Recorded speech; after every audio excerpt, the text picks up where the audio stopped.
Hey everyone, this is Travis Streb here with iLoveBicycling.com. I am based out of North Vancouver in British Columbia in Canada, and I also have a website called pinkbartape.com. So today we are talking about climbing, and in particular we're talking about gearing.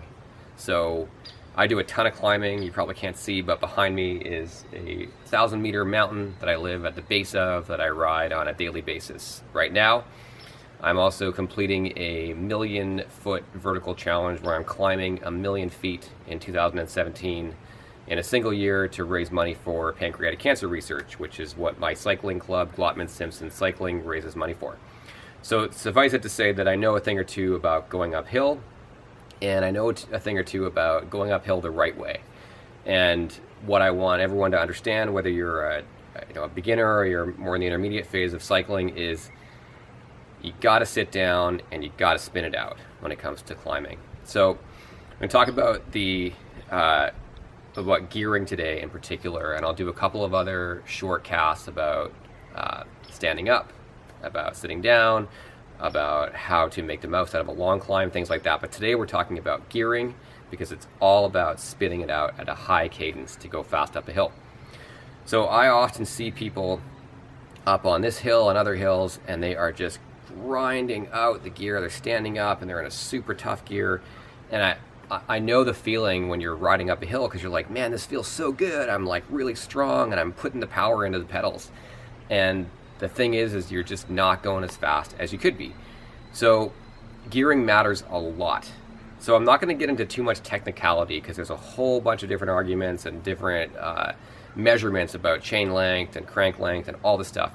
But for most people, it's going to be about the size of your rear cassette. How many teeth do you have on the biggest ring in your rear cassette? So the cassette, I've got one here.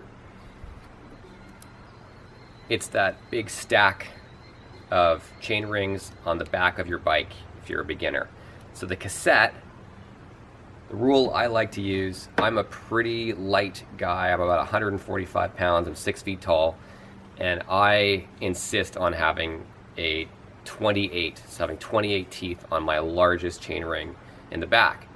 You can get 32 as well, which is even bigger. What that allows you to do, the bigger the cassette on the back, the bigger that biggest one is, it allows you to spin at a proper cadence. So what's a proper cadence? Well, I mean, typically when you're climbing, it's at the very lowest. This is not ideal, about 65.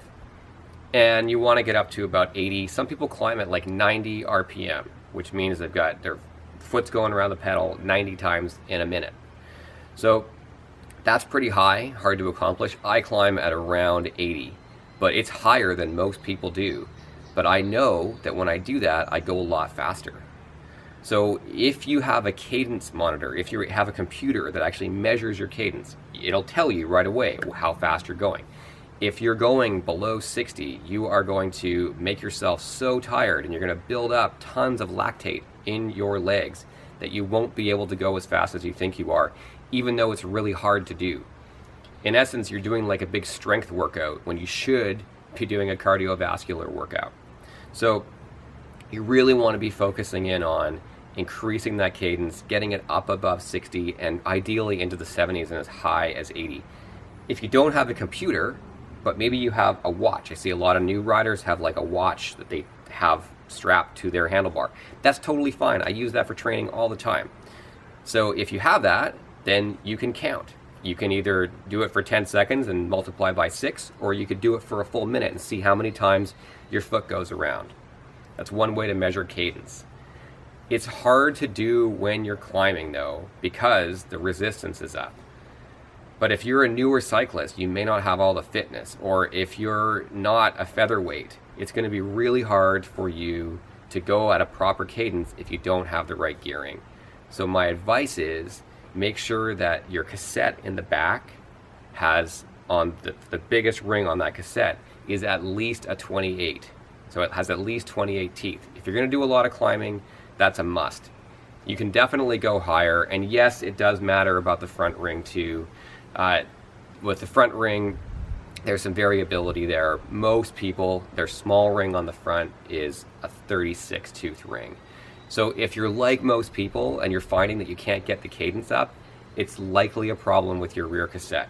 Maybe you have one that's got 25 teeth or even 23 teeth, which is insanity to climb steep hills in. But suffice it to say, it is worth the investment. Go to your local bike shop and pick up a cassette with a larger gear range. So when it comes to cycling again, or when it comes to climbing again, I want to really highlight, you want to keep that cadence high. So 65 to 80 RPM. If you can go higher, great. You will see that over time it is going to make your climbing faster and you're going to be way less fatigued while you're doing it. So how do you do that? Of course, you got to work on your cadence, but the chances are if you're climbing really steep hills, like anything more than 5 or 6%, it's likely going to be something to do with that rear cassette. So go out, spend the money, get a new cassette, and spin it out. All right, that's it for this segment on climbing, gearing, and cadence. I'll be back with a lot more. Thanks for watching.